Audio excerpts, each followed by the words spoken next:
sobre soteriologia, algo como se trata da salvação, né? Porque a importância desse conhecimento, desse aprendizado. Nós já temos uma convicção verdadeira, né, bíblica, nós aceitamos isso, né? Hoje somos cristãos, porém o mundo religioso aqui fora está todo deturpado, todo confuso. Eles têm um discurso, certo? E um discurso forte. É só parar para conversar com alguém, nesse mundo religioso atual, quando a gente está tratando especificamente sobre a fé, certo? E os outros passos que vamos tratar, eles têm um discurso forte e interessante que esse discurso deles, eles trazem até bases bíblicas para defender os seus discursos. Porém, quando nós começamos a analisar o discurso de Deus, que é a teologia, tem algo que não está batendo. Tem algo que não está refletindo com o discurso desse mundo religioso. Então, nós precisamos estar aptos com o discurso de Deus para transmitir nesse mundo religioso que não é fácil. Não é fácil, certo? Quando nós conversamos com pessoas sobre salvação, é um diálogo que, às vezes, esquenta até um pouco a cabeça, dependendo da pessoa, né? Até o ponto, olha, vamos fazer o seguinte, vamos relaxar e depois continuamos, porque não está dando para conversar. Então, a soteriologia também não foi fácil para os apóstolos. Então, é só ler o livro de Atos, né? A partir do momento que o Espírito Santo desceu em Atos 2, em Atos 3, estava Pedro e João. Olha outra dica importante, hein? Atos 3, estava Pedro e João lá, falando sobre arrependimento. O que foi que aconteceu com eles? Prenderam eles. Prenderam ao ponto de querer espancá-lo e falar, ó, parem de falar disso.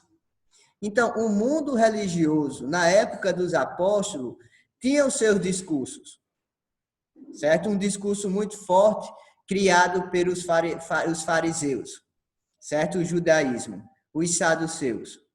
Outros exemplos também nós vemos, né? O Estevão. O Estevão, quando falou sobre soteriologia, lá em Atos capítulo 7, ele morreu. Ele morreu quando falou a verdade naquele discurso que o mundo religioso tinha, né, aquele sinédrio, quando ele disse, vocês precisam se arrepender.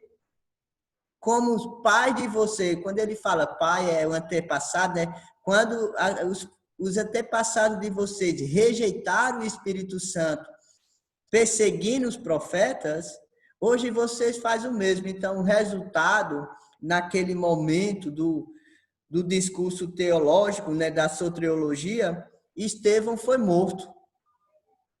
Aí nós vemos Paulo, não é? Saulo estava perseguido depois, quando aceitou, não é, a palavra, quando em Atos capítulo 9, Cristo fala com ele e ele se arrepende, ele é batizado, ele entende o propósito da salvação, certo? Quando ele está lá na região da Galácia, ele é espancado de tal maneira que é considerado, ele é jogado como morto da cidade, lá de Derbe. Aí os discípulos levam ele para casa, Paulo quase morto, simplesmente porque ele foi transmitir o discurso de Deus sobre a soteriologia. Hoje nós não temos ameaças de morte, mas o discurso continua sendo o mesmo jeito, muito difícil, muito difícil. Eu louvo a Deus, né, por vocês, porque vocês receberam um discurso, certo? Mas só que na caminhada de vocês, alguém apresentou um discurso de Deus, o teológico, e vocês chegaram à compreensão e aceitaram. Mas nem todo mundo tem um coração, certo, aberto como de vocês tiveram para aceitar a verdade de Deus. Tem pessoas que têm um coração muito duro, mas eles precisam ouvir. E como é que eles vão ouvir? Através de nossas vidas. Aí precisamos entender, compreender o discurso de Deus para chegar no diálogo e dizer, olha, não é assim que a Bíblia fala. Você aprendeu desse jeito, porém, olha só o que a Bíblia transmite. Aí vamos falar de fé, arrependimento, confessar, batismo, permanecer, para chegar à compreensão. Vai ser fácil esse diálogo? Não vai. Não vai. Mas nós temos que estar aptos, certo, para transmitir o discurso de Deus. E aquele pequeno resumo, certo, que nós estamos tratando sobre arrependimento, certo? Quando Paulo fala lá em 2 Coríntios 7:10, não é, que a tristeza, segundo Deus, gera arrependimento. Então, o remorso não é arrependimento, né? A convicção que pecou não é arrependimento, porém já está se transformando em arrependimento que leva à salvação. Aí nós vimos, não é, os exemplos lá de Lucas capítulo 15, sobre como o céu fica alegre, como os anjos ficam alegres quando uma pessoa entende sobre soteriologia, ou seja, a parte do homem para dar salvação, e se arrepende. Então, só em pensar na alegria que Deus fica, né, com os anjos quando alguém chega à compreensão, isso é motivo para cada vez mais compreender e, quando tiver a oportunidade, transmitir. Em Lucas capítulo 16, certo? É uma parábola contada por Jesus de uma situação do homem rico, né, e de Lázaro, quando o homem rico estava no tormentos, lá no Hades, Hades que significa lugar dos mortos, ele indicou que para não sofrer a condenação, é necessário arrepender-se do pecado. Então, essa parábola também nos traz a importância do arrependimento, porque o homem rico, ele chegou ao arrependimento, à compreensão do arrependimento, porém, foi tarde. Então, essa parábola é uma ilustração para, olha, que não seja tarde para esse mundo, certo? Que não seja tarde para várias pessoas que não entendem o que realmente é arrependimento conforme o discurso de Deus. Aí no versículo 30, na parábola, vai dizer o seguinte: mas ele insistiu, não, pai Abraão, se alguém dentre os mortos for ter com eles, arrepender-se-ão. Então, no momento que ele estava lá, no tormento, que caiu a ficha, a parábola diz, né, é uma parábola, eu entendo como parábola, às vezes tem irmãos que dizem que não entendem como parábola, tudo bem, mas o desespero dele foi tanto, olha, manda alguém avisar meus familiares compreender o que é arrependimento, para não vir para cá. Por favor, não é? Alguém fala com eles. Aí a resposta é, ele tem a lei e os profetas. Ele tem as escrituras que explicam sobre a vontade de Deus para ir, para ter a vida eterna. Então, aquele homem conhecia que era necessário arrependimento para não sofrer o tormento que ele estava sofrendo. O tempo e a eternidade convencerão a todos de que a grande questão da vida é o arrependimento.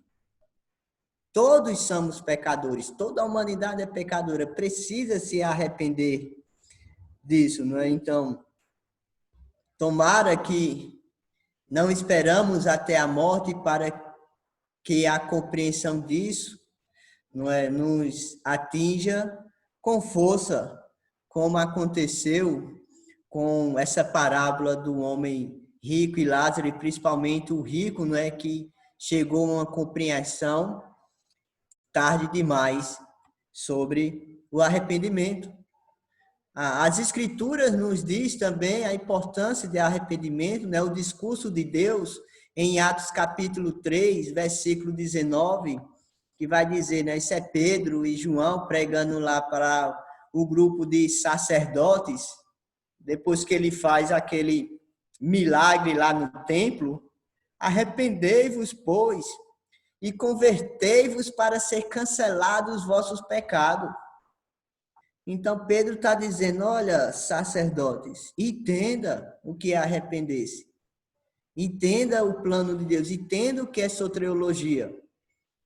Porque, através da compreensão, vai converter-lhes para ser cancelados os vossos pecados. Infelizmente, aquele grupo que estava ouvindo o discurso de Deus através dos apóstolos Pedro e João, não aceitaram o discurso de Deus. Continuaram com aqueles discursos religiosos da épocas atuais. Em Atos capítulo 17, versículo 30, vai falar, ora, não levou Deus em conta os tempos da ignorância. Agora, porém, notifica aos homens que todos, em toda parte, se arrependam. Então, Paulo está dizendo, olha, não leva mais Deus em conta o tempo da ignorância. Acabou. Certo? A ignorância não existe mais. Agora, o que é o procedimento? É que todos os homens, certo? Toda a humanidade se arrependa. Não há dúvida que o arrependimento é necessário. Então, para a salvação, a fé. Fé é essa que vai me determinar um arrependimento que vai mudar a minha vida, mudar a minha mentalidade, uma decisão forte. Certo? Então, isso é necessário. E o Novo Testamento ordena e exige arrependimento para que o homem possa obter o perdão dos pecados. Então, a humanidade viaja por duas estradas. O do arrependimento e a estrada da rebeldia, da rebelião. Então, o arrependimento faz parte do processo do plano estabelecido por Deus para a salvação. Porém, o discurso religioso lá fora é rebelde. É tão rebelde que quando nós transmitimos o discurso de Deus, não é, a influência de Deus, termina trazendo um choque. Aí o que é certo termina se tornando errado. Porque o mundo religioso está padronizado com a mentalidade que a fé é só necessário para a salvação. Arrependimento é algo como um êxtase, certo? É algo como uma emoção que as pessoas sentem. Não, não é isso que Deus está dizendo que é arrependimento. Certo? Deus está dizendo que arrependimento é muito mais do que isso. E a humanidade precisa entender, né? Nós, como igreja, precisamos a cada dia também entender sobre o discurso de Deus sobre arrependimento. O quarto discurso que vamos estar conversando agora é que fé, arrependimento, confessar Cristo. Então, a fé, que é a base de tudo, também vai nos levar a uma confissão. Outra forma pela qual expressamos a fé em Cristo Jesus é através da confissão dessa fé. A relação íntima entre fé e confissão é vista em Romanos 10, capítulo 9 a 10, que vai dizer: se com tua boca confessares Jesus como Senhor e em teu coração credes que o ressuscitou dentre os mortos, serás salvo. Porque com o coração se crê para a justiça e com a boca se confessa a respeito da salvação. Eu sou sincero, se Deus me desse uma oportunidade olha, Adélio, o que você gostaria de fazer? Eu dizia, Deus, tira esse versículo da Bíblia, por favor. Porque apesar da simplicidade tão grande para a compreensão, mas o mundo religioso aí fora, ele dá uma confusão tão grande por causa desse versículo. Então, é o versículo base desse mundo religioso para aceitar que, olha, é só crer, porque Paulo está dizendo, se crer, certo? Que Deus ressuscitou, serás salvo, se falar com tua boca. Aí o mundo prega o quê? Crê em Jesus, sim, está salvo. Está salvo, está na Bíblia. Porém, não é isso que está dizendo, não é o apóstolo Paulo.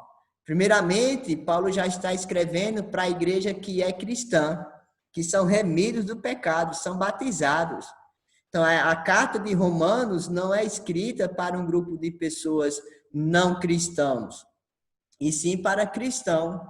Então, ele estava precisando orientar-se sobre o confessar. Aí, para entender o versículo, o que significa confessar Jesus. Aí, Mateus, vamos ler Mateus capítulo 10, versículo 32 e 33.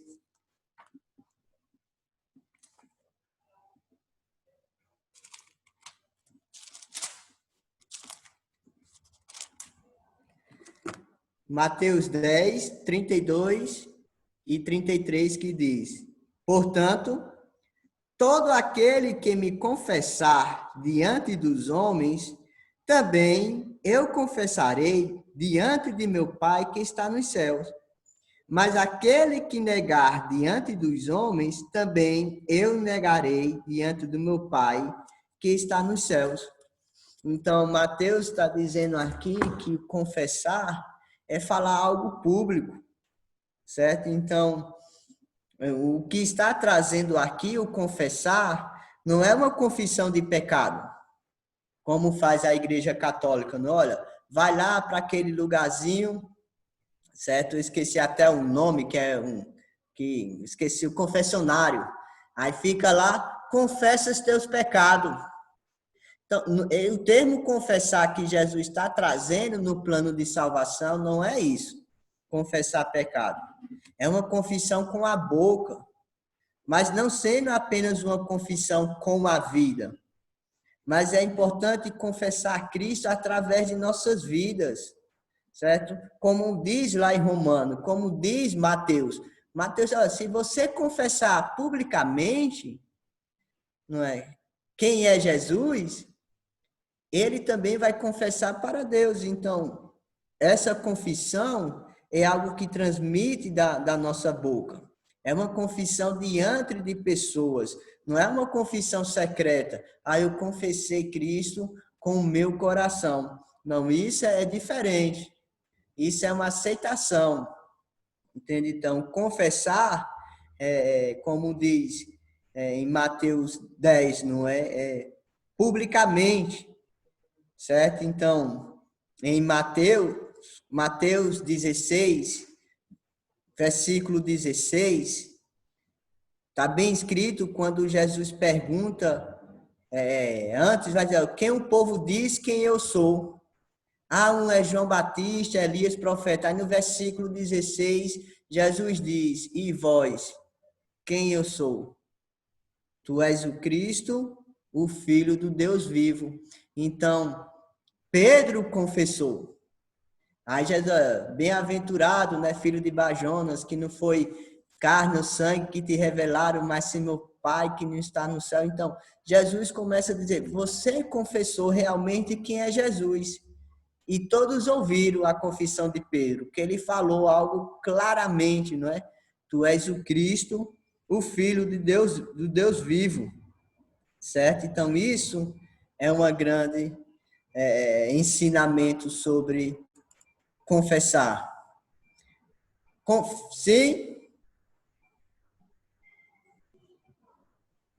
Professor, a gente entende tudo isso aí. É triste porque Deus instituiu a igreja verdadeira. Então, esses monte de placas, esses monte de invenções, esse mundo deturpado, é o que acontece. Então, assim, se você não lê a escritura, muitos colocam a Bíblia debaixo do braço como um desodorante, certo? Não confere e tal. É triste, é lamentável para nós. mas assim, dá um ânimo para que a gente possa perseverar e continuar firme na verdadeira palavra. Porque se a gente for ficar olhando que nem vai aparecer falsos enganadores e eles estão no foco só de ganhar dinheiro, essa cura, é tudo balela, que nem agora. Os caras falam que cura, eu não vi nenhum até agora cura do coronavírus. Você viu alguém aí, algum pastor, eu não vi nenhum, não é verdade? Algum apóstolo curar. Então, assim, é triste, mas a gente vai fazer o quê? Essa guerra é uma guerra interna entre os cristãos para nós, porque, assim, é uma batalha tão grande que a gente vai ter que ensinar eles que se dizem cristãos que conhecem a palavra. Olha só a dificuldade. Então, assim, é muito mais fácil enganar o povo do que você ensinar a verdadeira palavra. É triste, né? Mas E isso é desde a época dos apóstolos.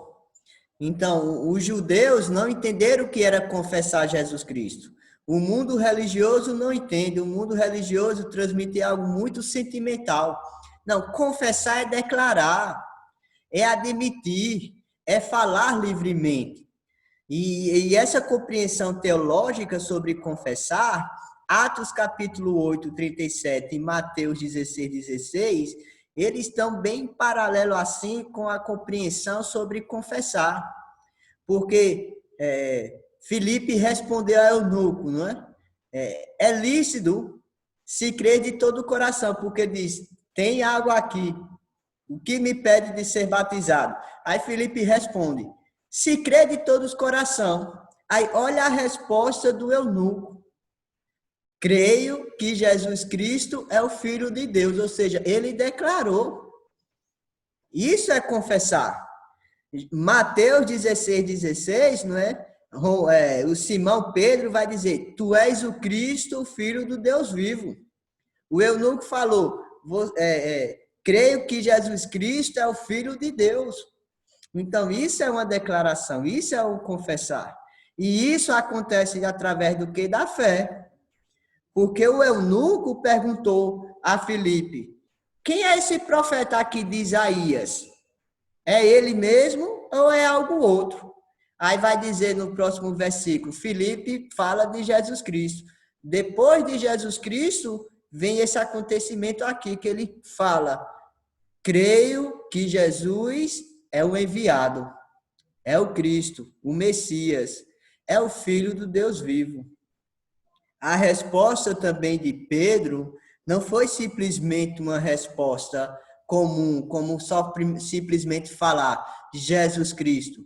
Porque quando Jesus pergunta antes, quem diz o povo quem eu sou? Olha, uns dizem que é João Batista, Elias, Jeremias e alguns dos profetas. Então, Cristo estava como se fosse qualquer pessoa, qualquer profeta, certo? Era como alguns dos profetas. Mas Pedro diz, você não é simplesmente como um profeta que Deus trabalhou aqui na terra. Você é o Cristo, é o Messias, é o enviado, é o Filho do Deus vivo. Então, tem muito sentido nessas duas palavras aqui, de tanto de Atos como Mateus, que o mundo precisa entender hoje sobre confessar. Isso é uma declaração. Não é simplesmente, confessa Jesus Cristo, levanta a mão. Entende? Levanta a mão e está salvo. Não é isso que Jesus está trazendo no seu plano de salvação. Mas estamos compreendendo aqui, através da soteriologia, né, a importância que é o confessar. Entende? Então, como saber se uma pessoa realmente crê em Jesus? Então, é a partir do momento da vida dessa pessoa, não é que ela tem essa declaração. Entende? Então, eu fico imaginando nesse discurso de Pedro o que Judas ficou pensando nessa hora. Né? Porque Judas, ele já deixou há muito tempo Satanás trabalhar na vida dele. Quando Jesus deram aquele perfume para Jesus, né, Maria, né, aquela mulher, aí Judas disse, não, vamos vender para dar aos pobres, mas aí o livro de João vai dizer a intenção dele era ficar com o dinheiro. Então, não é quando Pedro fala isso, será que Judas chegou realmente a ter uma convicção de quem é o Cristo? Apesar que depois, quando ele traz Jesus, ele se arrepende, não é?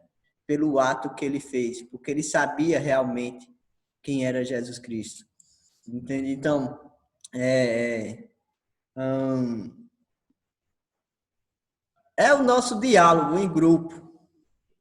Então, o objetivo desse diálogo, entende, é trazer o pensamento que se tem lá fora para nossas vidas, como nós podemos interagir nesse meio. Nós precisamos estar preparados. A qualquer momento, podemos ter a oportunidade de transmitir o plano de salvação para alguém, seja a família, seja amigos, entende? Ou no trabalho, no bairro onde eu moro. Então, sempre vamos ter oportunidade. Então, o melhor meio para isso é a compreensão do pensamento deles, para dialogarmos conosco, né, entre nós, para uma compreensão. E o diálogo é o seguinte, certo? Essas pessoas estão com afirmação, eles estão afirmando. Então, como interagir nessa afirmação deles teologicamente, né, com o discurso de Deus? A afirmação dele é o seguinte, dessas pessoas é o seguinte: sou convertido porque me arrependo dos meus erros. Então, como o grupo 1 vai tratar a respeito dessa afirmação dessas pessoas? Será que realmente eles estão certos com essa mentalidade deles? Será que realmente eles estão convertidos só porque se arrependem dos erros? Então, que o grupo 1 poderia interagir com essas pessoas para explicar teologicamente o discurso de Deus?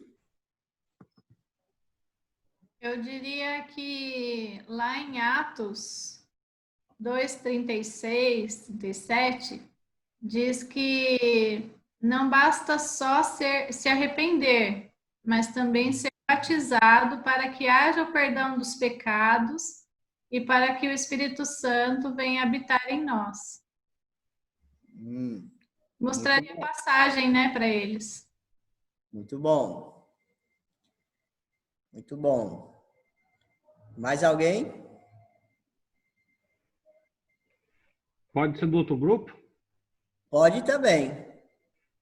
Sou convertido porque me arrependo dos meus erros, né? Ele é um convertido no batismo de João. Que o batismo de João, eles eram batizados só é um batismo de arrependimento somente, né? Não no batismo de Jesus, que vai além do batismo do arrependimento, né?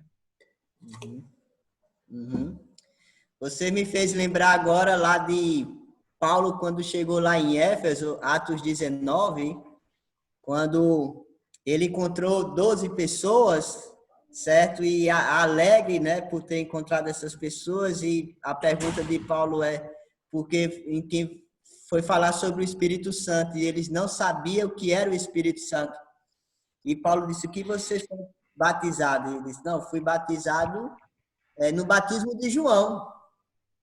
Aí Paulo vai explicar, né? Olha, mas João diz que Jesus é maior que ele, que ele não era nem digno de desatar a sandália. Aí ele prega Jesus, ou seja, ele fala da soteriologia, ele fala do plano de Deus para aquele grupo de pessoas que tinha ainda a mentalidade de João Batista. Isso é bem interessante. E o resultado foi o quê? Aceitar o plano de Jesus. Eles foram batizados. É um bom comentário também, porque muitas vezes as pessoas chegam com a mentalidade de uma bagagem. Né? Possa ser católico, por exemplo, o Brasil é muito católico. Então, há uma possibilidade muito grande de quando falar de arrependimento, eu disse, olha, eu já me arrependi. Eu fui lá no confessionário e falei com o padre. respeitando, não é? Claro que é respeitando esse pensamento. Então, eu sou convertido, porque toda semana, todo sábado, às 11 horas da manhã, já é certo, eu vou lá me confessar e me arrependo dos meus pecados. Aí trazer, não é assim. É como Paulo fez lá em Éfeso, não é? Aí trouxe realmente o pensamento da soteriologia. Obrigado. Quem foi que falou? Walter. Walter. Obrigado pelo comentário. O Cristão 007. 007. Né? Ô, professor. E? Então, eu perguntaria, né, para a pessoa qual é a base dela, onde está na Bíblia isso, né? E, inclusive, se ela acredita que a Bíblia é a palavra de Deus, ou contém a palavra de Deus, né? Porque aí você começa já a dar brecha, inclusive lá com base em 2 Timóteo 3,16, né? Para dizer para a pessoa, olha, eu quero fazer uma correção para você. Uma instrução, né? Uma correção, uma instrução. E aí mostrar para ele realmente que essa conversão dele não é bíblica, né? E certamente ele vai apresentar alguma passagem fora de contexto, né? E aí eu creio que seria uma oportunidade para fazer essa correção para ele. A oportunidade. Né? Isso é fantástico, porque, mais uma vez, você me fez lembrar do apóstolo Paulo. Lá no livro de Atos, creio que é no capítulo 17. Deus desconhecido. Onde ele está lá, o Deus desconhecido. Ele respeita o ambiente. Exatamente. Ele não chega lá chateado, indignado. Ele simplesmente está lá ouvindo, respeitando aquele culto pagão. Mas quando tem a oportunidade, ele diz, olha, esse Deus desconhecido é o que eu vos falo agora. Aí começa a falar do plano de Deus para a salvação, Jesus Cristo. Uhum. Então, a oportunidade é assim que se temos a oportunidade, é com erro para transmitir a verdade. Né? Muito bom esse comentário. Mais alguém? Professor. Sim? Eu perguntaria para ele, assim, o que levou ele a se arrepender? Assim, porque a conversão, né? Uma parte da conversão é o arrependimento, mas o que motivou ele, né, a se arrepender dos seus erros, né? Qual foi a origem disso? Aí se ele dissesse que se arrependeu, né, porque pregaram para ele quem era Jesus e ele acreditou naquilo e aquilo trouxe um arrependimento, aí sim, acho que estaria no caminho correto, né? Mas se ele desse uma outra resposta, né, não fosse essa, né, essa parte da conversão, o arrependimento é uma parte, mas depois ele tem uma continuidade e antes do arrependimento tem um começo, né, que seria a pregação, que aí ele creria, né, vai crer, né, que Jesus é o Filho de Deus e foi enviado aqui na Terra para nos salvar dessa vida pecaminosa. Aí vem o arrependimento, né, uma parte da conversão, né? Então eu perguntaria, né, qual que foi a origem, né? Por que você se arrependeu dos seus erros? O que levou você a se arrepender dos erros, né, da vida que você está levando? Eu trabalharia com essa pessoa nesse sentido. Muito bom, não é? Realmente, não é? Olha, eu preciso compreender mais você. Então, realmente, me explica para ver se está batendo com o discurso de Deus. E se não está batendo, aquela exortação para ele chegar à compreensão do discurso de Deus. Muito bom. Bom mesmo. Obrigado a todos. Mais alguém? Grupo 2, né, de Marino e seus discípulos, os marianos, certo? Mariano. Então, esse grupo de pessoas chegou com essa afirmação, não é? Confessei Jesus em meu coração, por isso sou salvo. Como tratar com esse grupo de pessoas com essa afirmação? Certo? Será que realmente está batendo com o discurso de Deus? Confessei Jesus em meu coração, certo? É aquela emoção, aquele sentimento, então por isso eu sou salvo.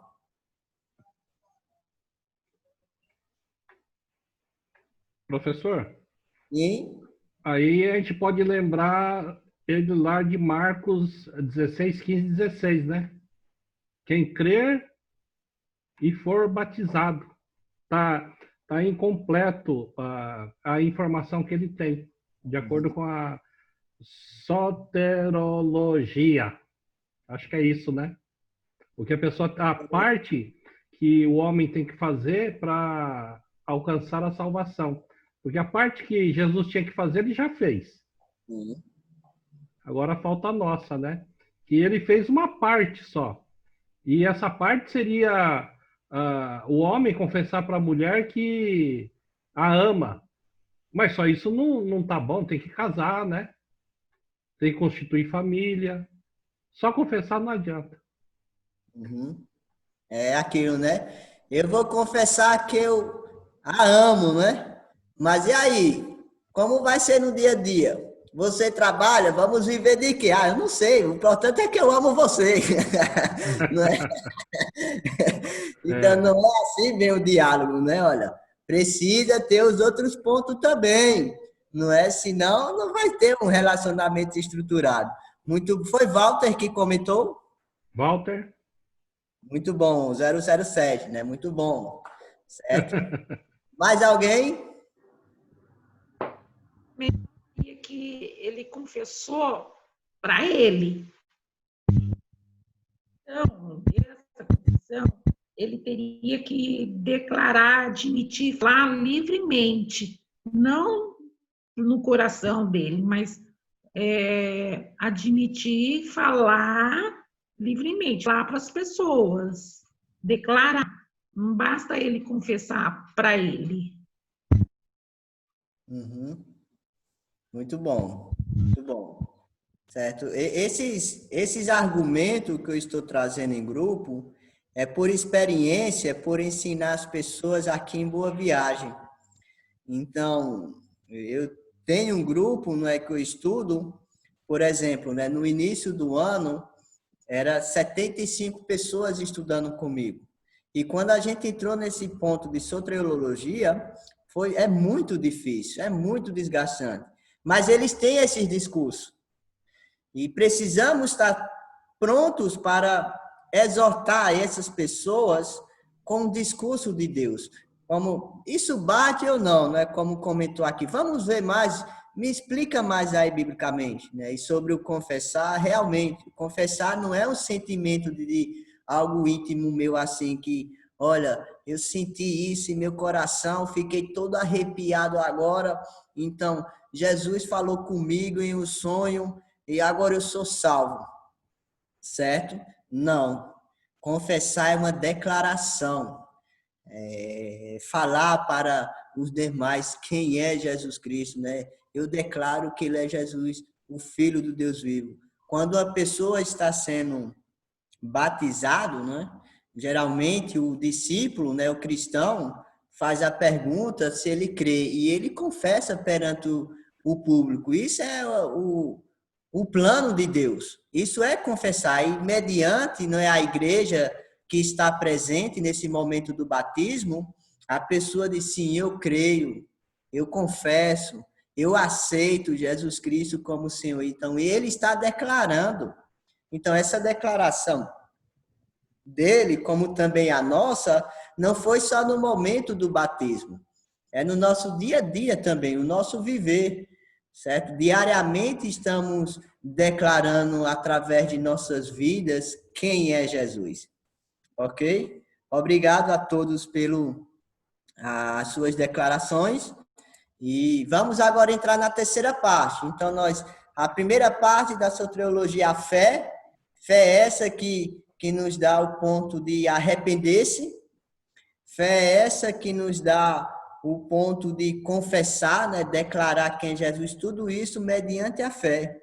Só que também mediante a fé tem algo muito importante, que é o batismo na Bíblia. Porém, o mundo religioso atual é muito confuso com esse pensamento, com esse ponto aqui, certo?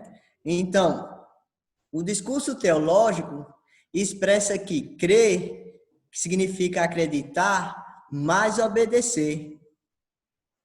O primeiro passo que dá aquele que acredita, aquele que crê, a primeira obra de obediência é o arrependimento, porque ele já está tomando uma decisão, ele já está mudando a mentalidade, ele está mudando a vida.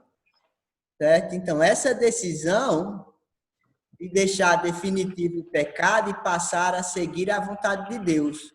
E o próximo passo, através da fé, expressa justamente o batismo.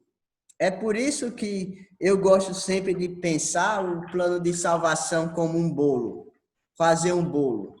Não é só o trigo, certo? Tem os ovos, tem o açúcar, a manteiga, o chocolate, tem outros ingredientes para formar o bolo. Entende? Então, a seguinte pergunta sobre o batismo, né, que precisa ser respondida à luz da Bíblia. Como deve ser feito o batismo? Por que ser batizado? Qual o propósito do batismo? Quando ser batizado? Quem deve ou pode ser batizado? E a quantos batismos? Então, tudo isso é um discurso de Deus. Mas também o mundo religioso tem um discurso sobre isso também. Certo? E precisamos entender o que Deus quer para transmitir. Então, o primeiro discurso é como. Hoje se pratica a prática do batismo de diversas formas diferentes. Mas o Novo Testamento, a palavra grega usada para indicar a forma pelo qual o batismo deve ser realizado, a palavra é baptisma, que significa imergir. Certo? Então, o que nós temos na nossa Bíblia, né, na gramática portuguesa, o português é uma transliteração. Então, se a gente olhar aí no slide, né, embaixo, que é o nome em grego, em cima, eles só trocaram, né, beta por B, alfa por A, pi por P, teta por T, iota por I, sigma, S, mu por M, alfa por A, mas a tradução é imergir. Quando João Ferreira traduziu em português, se tivesse colocado quem crê e foi imergido será salvo, né? Arrependei-vos, cada um de vós seja imergido para a remissão de pecado, possa ser que tivesse uma compreensão melhor. Porém, eu também penso que na época que ele traduziu, né, há muitos anos atrás, o mundo religioso também não estava da maneira como está hoje, né, infelizmente. Mas apesar de ser transliterada, mas a Bíblia transmite pontos importantes, certo, para a compreensão sobre o batismo, certo? Então, o mundo religioso ensina sobre aspergir. É simplesmente pegar um pouco com água, né, de água e jogar na cabeça das pessoas. Essa mentalidade veio também através do catolicismo Agostinho. Agostinho foi uma pessoa bem considerada no catolicismo, uma influência muito importante, certo? Ele pregou bastante sobre que, olha, as pessoas estão morrendo, estão indo para o inferno, porque tem o pecado de Adão. Não é consequência, ele diz que é pecado. Então, aí começou o desespero, né, das crianças morrendo. Ele disse, se nossas crianças vão para o inferno, o que fazer? Aí ele começou o ensinamento sobre batismo infantil. Já que está morrendo, batiza, porque essa pessoa batizada, então aí já está apto para ir para o céu. E aí Calvino, que ele era católico também, não é mais, saiu, virou protestante, né? Ele iniciou a presbiteriana, também trouxe essa mentalidade de aspergir. Só que a palavra aspersão é bem diferente de batismo, entende? Só pela gramática já diz tudo. Aí também nós vamos ver alguns exemplos biblicamente para essa compreensão. A compreensão teológica como o batismo. Marcos capítulo 1, versículo 4 a 5, vai dizer: apareceu João Batista no deserto, pregando o batismo de arrependimento para remissão de pecados. Saiu a ter com ele toda a província da Judéia e todos os habitantes de Jerusalém, e confessando seus pecados, eram batizados por ele no Rio Jordão. Encontramos João Batista, certo? Aqui no versículo, e o nome dele já diz, né? Qual era o seu ofício. Ele batizava pessoas, e como ele batizava? No Rio Jordão. Não significa fora dele, mas dentro do Rio Jordão. Se fosse derramamento, não é? Um pouco de água na cabeça, aspergir, ou molhar e simplesmente jogar, não era necessário deslocar-se das suas casas uma grande distância para ser batizado no Rio Jordão. Não era necessário. Mas eles saíram. Então, a gente estamos vendo aqui uma compreensão teológica que João mergulhava as pessoas no Rio Jordão. Então, precisa de água, bastante água, para ser mergulhado. Em João, capítulo 3, versículo 23, vai dizer: ora, João estava também batizando em Enom, e perto de Salim, porque ali havia muitas águas, e para lá corria o povo e eram batizados. Então, João batizava pessoas em Enom, porque ali havia muitas águas. Então, batismo requer uma boa quantidade de água para mergulhar pessoas. Entende? Então, são exemplos aqui teológicos que nos dão uma compreensão, mesmo sem a palavra batismo não está traduzida por imergir, porém nós temos essa convicção, mas os exemplos bíblicos dizem que precisa mergulhar. Jesus também foi batizado por João Batista e foi batizado por imersão. Em Marcos capítulo 1, versículo 9 a 10. Naqueles dias, veio Jesus de Nazaré da Galileia e por João foi batizado no Rio Jordão.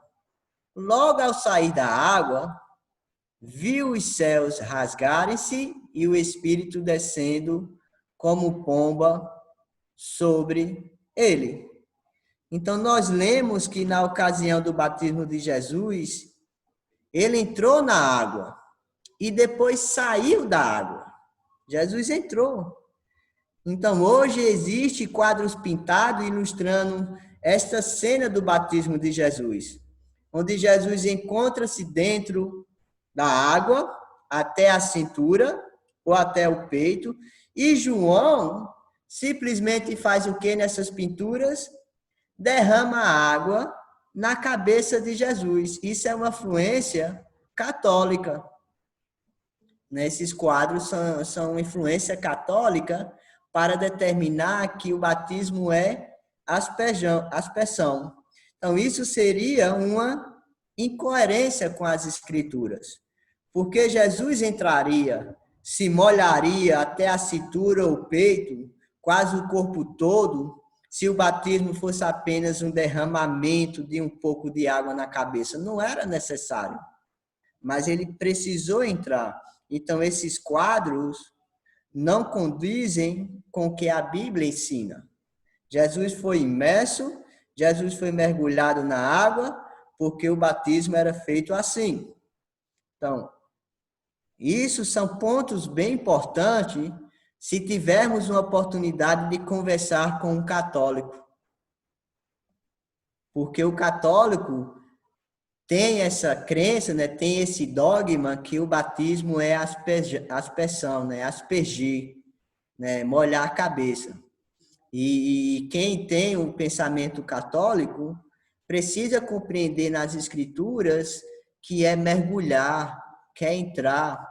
Então, nós estamos vendo aqui exemplos para essas pessoas compreender como é o batismo. É mergulhar, não é aspergir. Então, o discurso de Deus para o homem é fé, mais obedecer, que é o batismo, igual a salvação. Fé mais imergir, igual a salvação. Faz parte do plano de Deus. O segundo discurso é por quê? Por que o batismo? O estudo da soteriologia, uma pessoa precisa ser batizado. E qual é o propósito do batismo? Vamos ler Atos capítulo 2, versículo 36 a 38. E daqui a 5 minutos vamos ter um pequeno intervalo. Atos capítulo 2. Olha aí, outro ponto importante aí sobre soteriologia, hein? Eu estou dando boas dicas. Versículo 36 a 38. De Atos capítulo 2.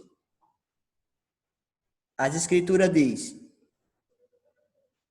esteja absolutamente certa, pois toda a casa de Israel, de que este Jesus que vós crucificastes, Deus o fez Senhor e Cristo. Ouvindo eles essas coisas, compungiu-lhe o coração e perguntaram a Pedro e aos demais apóstolos: que faremos, irmãos? Respondeu-lhe Pedro: arrependei-vos e cada um de vós sejam batizados em nome de Jesus Cristo para a remissão de vossos pecados e receberei o dom do Espírito Santo. Segundo esse texto bíblico, o batismo é para quê? Remissão ou, dependendo da versão, perdão. E Israel, né, toda a casa de Israel, ou seja, todo aquele povo judeu que estava presente nesse discurso, eles compreenderam o mal que eles fizeram.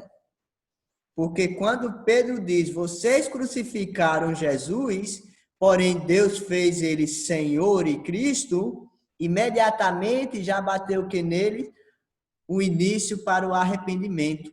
O que faremos é o início, mas ainda não está totalmente o arrependimento para a salvação, mas ele estava já iniciando o arrependimento. Então, a resposta clara de Pedro é perdão. Como eles vão ser perdoados?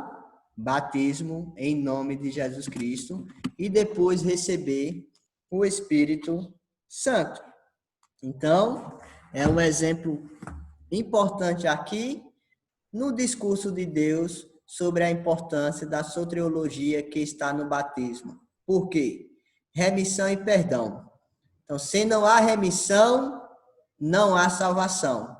E remissão conforme Atos é mediante o batismo. Certo?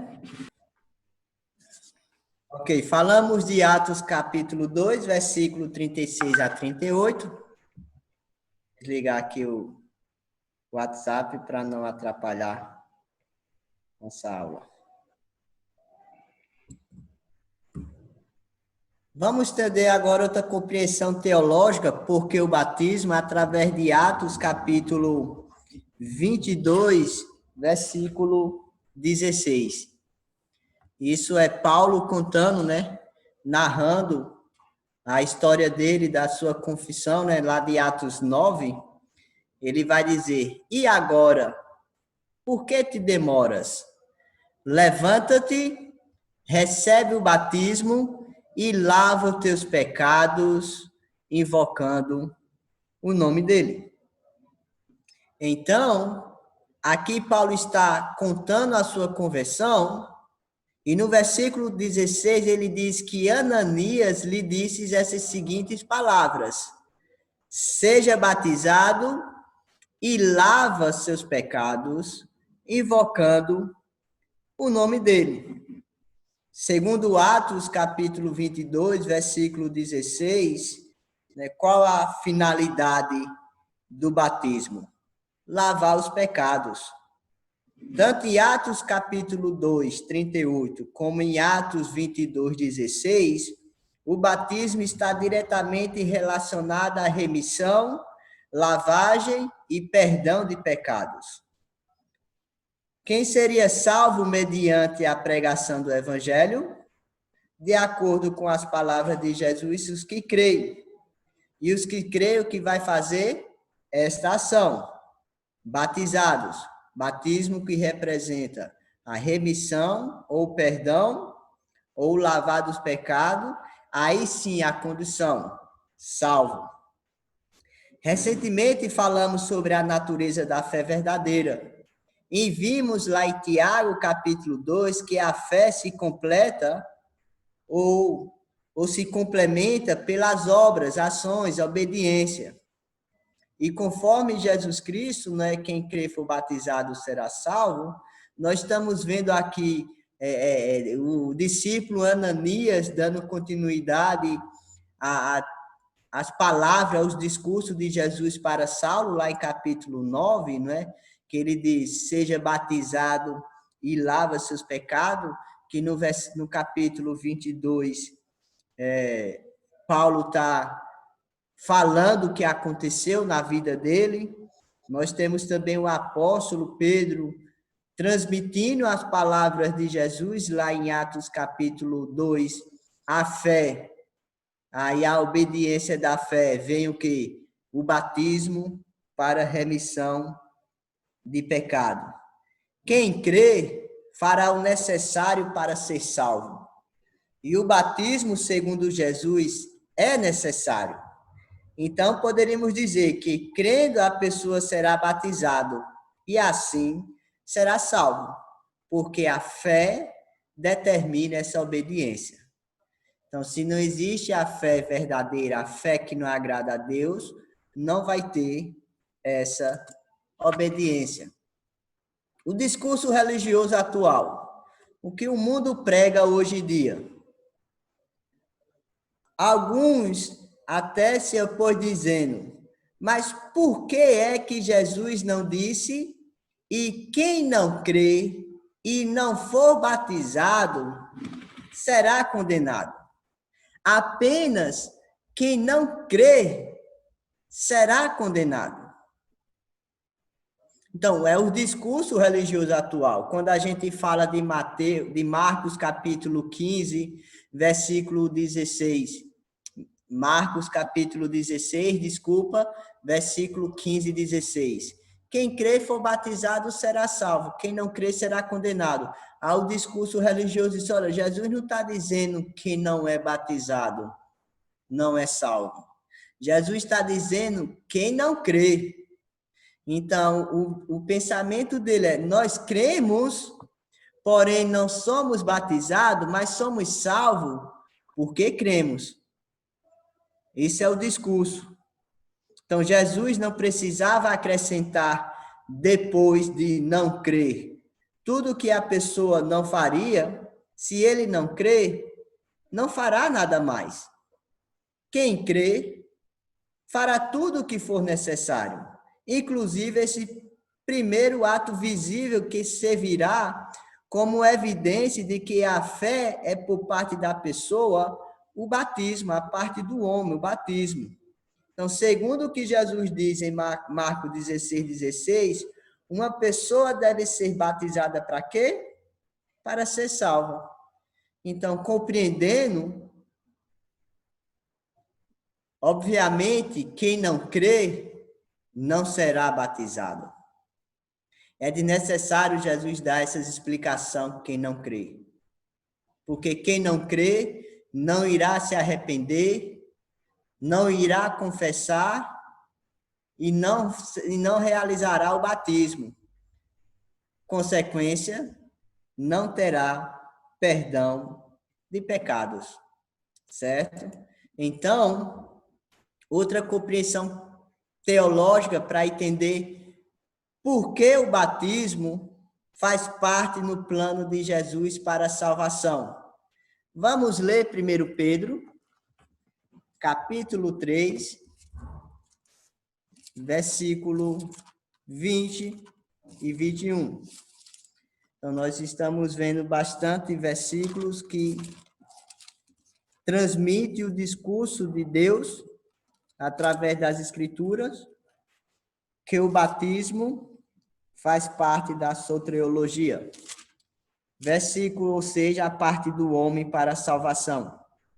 Versículo 20 e 21 do capítulo 3 de 1 Pedro. Os quais, no outro tempo, foram desobedientes, quando a longanimidade de Deus aguardava nos dias de Noé, e quando se preparava a arca, na qual poucos, a saber, 8 pessoas foram salvos, através da água, a qual, figurando o batismo, agora também vos salva, não sendo a remoção da imundície da carne, mas a indignação de uma boa consciência para com Deus, por meio da ressurreição de Jesus Cristo. Então, conforme Pedro aqui, o batismo, certo? Ele faz uma comparação entre o que aconteceu nos dias de Noé e o que acontece agora. Pedro diz lá no versículo 20 que Noé e sua família foram salvos através da água. E isso é representado pelo batismo, que agora também salva vocês. Então, e ele deixa bem claro, né, que ele diz, agora vos salva o batismo.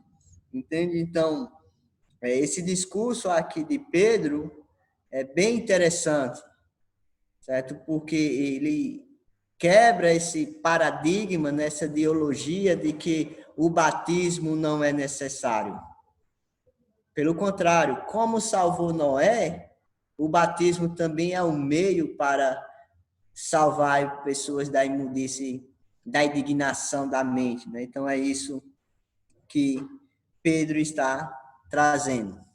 Outra compreensão teológica, porque o batismo, está em Romanos, capítulo 6, versículo 3 a 11, onde, particularmente, eu gosto bastante desses versículos, que nos dá bastante compreensão sobre a importância, né, do batismo como um plano de Deus para a salvação, inclui o batismo. Vamos fazer essa leitura. Romanos 6, versículo 3 a 11.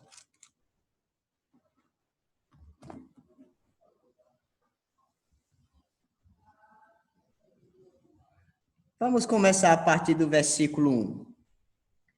Que diremos, pois? Permaneceremos no pecado para que seja a graça mais abundante? De modo nenhum. Como viveremos ainda no pecado, nós, o que para ele morremos? Ou porventura ignorais que todos nós que fomos batizados em Cristo Jesus, fomos batizados na sua morte? Fomos, pois, sepultados com ele na morte pelo batismo, para que, como Cristo foi ressuscitado dentre os mortos, pela glória do Pai, assim também andemos nós em novidade de vida. Porque se fomos unidos com ele na semelhança de sua morte, certamente seremos também na semelhança da sua ressurreição. Sabendo isto, que foi crucificado com ele o nosso velho homem, para que o corpo do pecado seja destruído e não sirvamos o pecado como escravos. Porquanto, quem morreu está justificado do pecado. Ora, se já morremos com Cristo, cremos que também com ele viveremos, sabedores de que, havendo Cristo ressuscitado dentre os mortos, já não morre, a morte já não tem domínio sobre ele. Pois, quanto a ter morrido, de uma vez para sempre, morreu o pecado, mas quando vive, vive para Deus. Assim também nós consideráveis mortos para o pecado, mas vivos para Deus em Cristo Jesus. Então, vamos compreender aqui essas palavras do apóstolo Paulo, né? Essa declaração aqui que ele traz sobre os resultados através do batismo. Então, no versículo 1, né, a questão estava em pauta, eram os cristãos salvos que já deveriam continuar pecando. Então, vamos continuar pecando, porque logo antes, né, no capítulo 5, versículo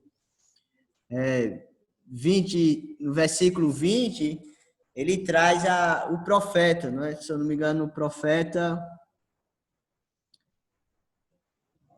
Deixa eu olhar aqui. Eu creio que é Isaías que vai falar, olha, onde habita o pecado, superabunda a graça de Deus. Então, a mentalidade desse momento aqui de alguns cristãos foi o seguinte: vamos pecar para que a graça de Deus esteja abundante em nossas vidas. Aí Paulo começa a discursar que como continuar para o pecado se já morremos para o pecado. Então, vai continuar pecando? Aí no versículo 2, Paulo lembra que o fato de que se deu com aqueles cristãos em Roma, vocês esqueceram que nós morremos para o pecado. Então, como vai continuar pecando se o seu ato de fé foi morrer para o pecado? E aí Paulo vai dizer, quando ocorreu esta morte para o pecado? Quando foi que aqueles cristãos da cidade de Roma morreram para o pecado? Qual ocasião? Aí Paulo lembrou aos cristãos, Paulo lembrou à igreja, do que havia ocorrido quando eles foram batizados. Paulo disse, quando fomos batizados, nós unimos a Cristo à semelhança de sua morte, sepultamento e ressurreição. Nós fomos sepultados com Cristo através do batismo. E da mesma forma como Cristo ressuscitado, nós ressuscitamos para viver uma nova vida. Este é o significado do batismo. Ao sermos batizados, nós passamos por um processo idêntico ao que Jesus passou. E Paulo estava lembrando isso à igreja. Paulo está dizendo, nós nos identificamos de uma forma especial com Jesus. Jesus Cristo morreu por causa dos pecados. E nós morremos para o pecado. Jesus Cristo foi sepultado e nós somos sepultados em água. Jesus Cristo ressuscitou para viver para Deus, a morte não tem mais poder sobre ele. Ao levantarmos da água, ressuscitamos espiritualmente para viver para Deus. E a morte também não terá mais poder sobre nossas vidas. Isto é o batismo que Paulo está explicando, né? O que a Bíblia determina. O momento que somos unidos a Jesus de uma forma total, né? Uma forma especial, e o momento importante da crença do Evangelho, morte, sepultamento e ressurreição. Aí Paulo diz que essa experiência de morte, sepultamento e ressurreição é através do batismo. A imersão, a pessoa imersa na água, é porque está sendo sepultada. E depois que levanta da água, estivesse ressurgindo espiritualmente para uma nova vida, uma diferença de vida. Então, passar por essa experiência que Jesus passou, identifica ser como Jesus Cristo. Então, é isso o que Paulo transmite em Romanos capítulo 6, que no batismo o resultado é semelhança da morte de Cristo, sepultamento com Cristo, ressuscitado dentre os mortos mediante o batismo, novidade de vida, unidos com Cristo, crucificado com Cristo. Então, o batismo tem esses resultados. E a igreja precisou entender isso, que Paulo precisou exortar ele, apesar de ser cristão batizados. O mundo religioso precisa compreender esse discurso teológico de Deus, a importância do batismo. Porque se não fosse algo importante, não teria essas declarações. Mas é importante, porque sem o batismo, não teve morte juntamente com Cristo, não foi sepultado com Cristo, não foi ressuscitado para uma nova vida, não está unido com Cristo e não foi crucificado com Jesus Cristo. Então, o que é o batismo? É a morte, é o sepultamento e a ressurreição à semelhança de Cristo. Colossenses capítulo 2, versículo 2, Paulo vai dizer: tem sido sepultados juntamente com ele no batismo, no qual igualmente fostes ressuscitados mediante a fé no poder de Deus que ressuscitou dentre os mortos. Olha que exemplo que dá esse versículo aqui sobre a soteriologia, né, a parte do homem. Porque eles, mediante a fé, foi sepultado. Como? No batismo. Tudo isso através da fé. Certo? E igualmente também fosse o quê? Ressuscitado.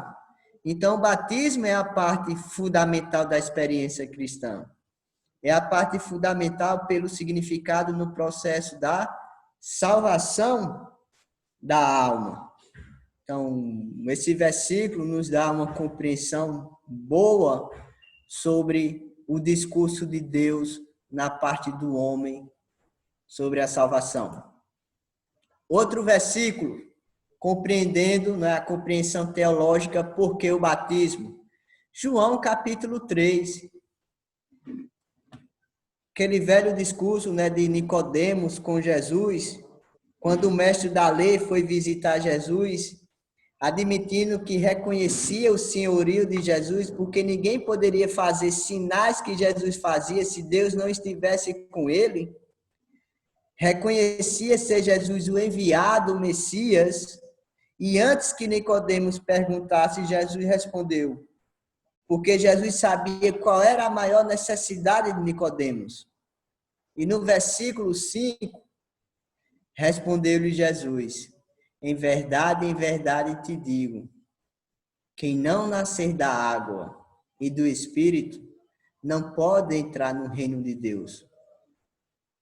Em João capítulo 3, Jesus falou palavras que concordam, não é, com Paulo, né, que falou lá em Romanos. Porque uma nova vida, Paulo fala em Romanos, ressuscitado. Em João aqui, Jesus vai dizer, entrar no reino de Deus através do nascer da água e do Espírito. A gente sabe que na história, Nicodemos perguntou um pouco confuso com essa afirmação de Jesus, como nascer da água e do Espírito. E Jesus explica, certo, o significado desse novo nascimento. Quando esse novo nascimento acontece? Quando a pessoa nasce na água e do Espírito. Quando seria se não fosse no batismo? como inclusive os ensina a harmonia entre as palavras de Jesus e o que os discípulos pregavam. Entende? O que, basicamente, Jesus está ensinando aí é o seguinte, a compreensão.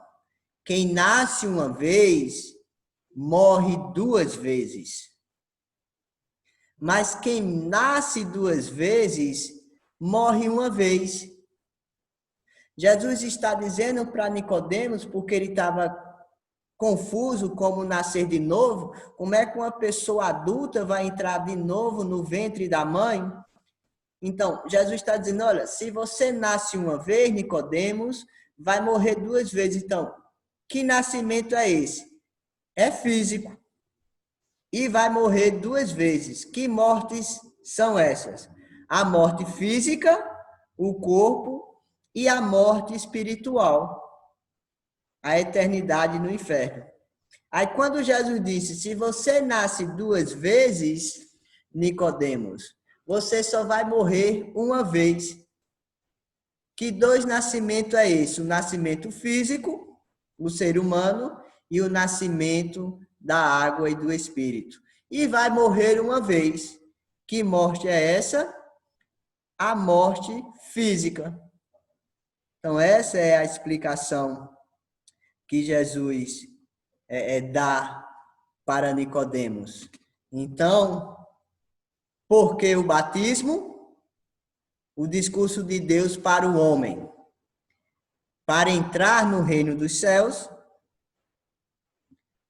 para perdão dos pecados, Atos capítulo 2, versículo 28, Atos capítulo 22, versículo 16, para ser salvo, Marcos 16, 16, 1 Pedro capítulo 3, versículo 20 e 21, porque o batismo para morrer, sepultar e ressuscitar em nova vida. Romanos capítulo 6, versículo 1 a 11. Certo? Então, vamos concluir aqui o nosso compreensão da soteriologia, a parte do homem, que já entramos agora no batismo, com versículos que defendem, né, o argumento que temos sobre a importância do batismo, certo? E que essa compreensão o mundo religioso precisa entender. Não vai ser fácil, não é fácil, mas como os discípulos de Jesus Cristo, certo? Precisamos transmitir a verdade. Alguém tem alguma pergunta ou algum comentário? Pode ficar à vontade. Então, vamos.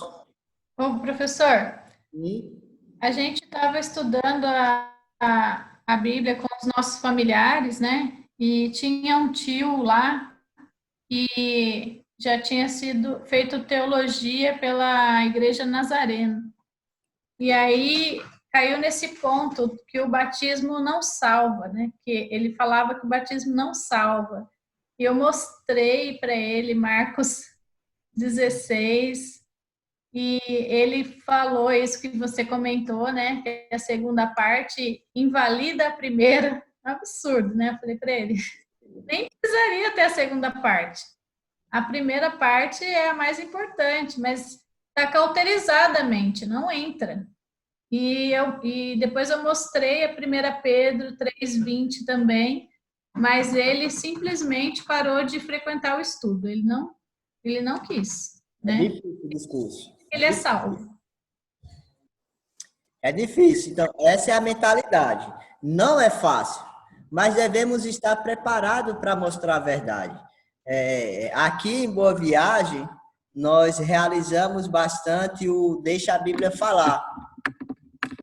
Certo? Eu não sei se em São Paulo também, porque tem outro estudo, não é, que é de um outro irmão, é Paulo alguma coisa. Paulo Botaro. Isso, obrigado, irmão. É um excelente estudo também. Mas quando entra nessa parte de batismo, às vezes eu gostaria que Jesus voltasse naquele momento para mim não dar essa aula. É muito difícil. As pessoas não querem aceitar o discurso de Deus. Agora, eu sempre tenho em mente o seguinte: eu não os critico, não os julgo porque eles aprenderam assim. E feito essas pessoas, seus familiares, né, que você entendeu, eles tiveram esses ensinamentos que o batismo não faz parte do plano de Deus para a salvação. Então, eles já têm isso em mente. Aí eles precisam esvaziar a sua mente para entender a compreensão bíblica. Aí isso é difícil. Isso é muito difícil, porque também vai entrar o quê? A parte do arrependimento, não é? Que é mudar de mente. Então, ele precisa mudar essa mentalidade, que faz parte do arrependimento. Eu sempre dou o exemplo. Olha, quando alguém passa no concurso, certo? Tá lá os nomes de quem? De quem não passou. Aí eu vou questionar, olha, mas eu não fui reprovado, porque meu nome não está lá. Reprovado é Adélito. Então, isso é uma possibilidade de eu estar... Bom, mas só vai estar no nome quem é aprovado. Quem é reprovado, para que vai colocar o nome? Já está reprovado. A mesma coisa é o discurso de Jesus em Marcos. Quem crê vai obedecer, vai ser batizado e vai ser salvo. Quem não crê? Quem não crê não vai fazer nada. Ele não crê. Então não vai ser batizado, não vai se arrepender, não vai confessar e não vai ser fiel. Ele vai ter simplesmente uma crença do seu eu. É aquele famoso achismo, né? Eu creio, eu acho assim e está tudo bem. Não é fácil o ensinamento da soteriologia no mundo religioso atual, mas precisamos. Pior foi na época dos apóstolos, que eles apanharam, foram apedrejados, até morreram, como Estevão, Tiago e os outros apóstolos também morreram.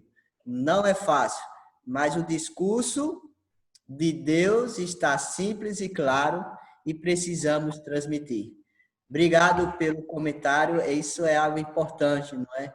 A Irmandade precisa saber dessa importância de como é difícil transmitir esse discurso de Deus, por isso que precisamos compreender exatamente para poder transmitir com uma clareza para que os demais venham chegar à compreensão. Mais alguém? Professor, Sim? só informando, aqui em Campinas, a família Takara, que é a Luísa e o 007, e o Mariano, eles aplicam o DBF também, entendeu? Tem ensinado o DBF aqui em Campinas. Então, ele sabe muito bem. Sabe muito bem. Quando chega nessa parte da aula do batismo, como, olha, é tão desgastante essa aula que quando eu chego em casa, geralmente as minhas turmas é no sábado o dia todo, eu chego em casa, só quero tomar um banho e descansar porque a mente pesa, porque como as pessoas conseguem colocar barreiras para compreender o discurso de Deus. É inacreditável. São coisas inacreditáveis, mas eles discursam. Discursam que tem um grande exemplo que eles defendem, o ladrão da cruz. O famoso ladrão da cruz. As pessoas que estão no leito de cama, certo? Então, eles vêm com esses discursos do ladrão da cruz, o leito de cama, para salvar todo mundo, certo? Tem uma pergunta aqui de Mateus, está dizendo, mas nem todos os batizados serão salvos, correto? Aqui em Jundiaí e região, com o Corona, estou trabalhando com o DBF também pelo WhatsApp. Muito bom, Mateus. Mas todos os batizados serão salvos, correto? Olha, isso é uma pergunta interessante, Mateus. Se a pessoa entrou na água, sem a convicção bíblica da fé, o arrependimento biblicamente, o confessar biblicamente e o batismo biblicamente, essa pessoa só se molhou. Infelizmente, né? Só se molhou. Então, a partir do momento que chega o ato de realizar o batismo, se o ensinamento realmente é de acordo com o discurso de Deus, então muitos estão sendo batizados com o propósito correto. Agora, se alguém, como por exemplo o Cláudio falou, não é? O batismo não é para salvação, mas essa pessoa é batizada para quê? Para participar de um coral, para participar de um evento da igreja, porque é uma simbologia. Então, essa pessoa não teve um arrependimento. Não teve ela entrou na água. Ela acha que teve um batismo, mas não foi um batismo bíblico. Porque não discursaram o discurso de Deus corretamente para essa pessoa. Entende? Então, essa é o grande diálogo quando chega nessa lição. Eu gosto. Sim? Eu até costumo dizer que no batismo, uma vez salvo, né? Porque no batismo salva, né? Que uma vez salvo, salvo para sempre. Eu afirmo isso. Uhum. Você batizou o batismo correto, você está salvo para sempre. Uhum. Da parte de Deus, né? Sim. Agora, se a pessoa pecar, ela que abriu mão da salvação, né?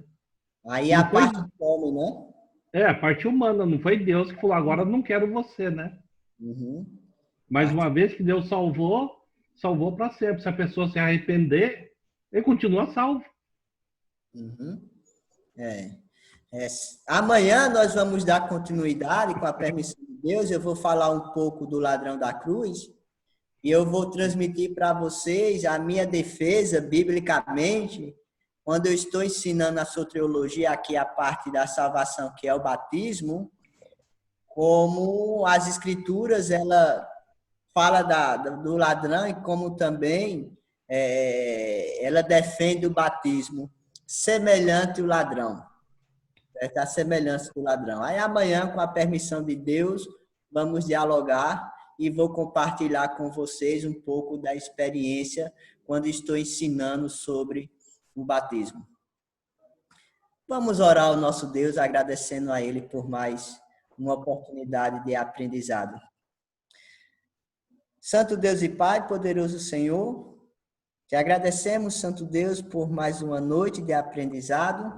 Como é importante, ó Pai, saber o teu discurso. Mais uma vez, ó Pai, precisamos estar aptos para ensinar. Né? Estamos vendo aqui experiências, não é, de irmãos que tentam ensinar teu discurso, tua palavra para familiares e amigos, não é, cursos DBF e outros. E quando entra essa parte, ó Pai, é difícil, mas precisamos estar aptos na tua palavra, que sabemos que sempre vai ter pessoas de corações humildes para compreender.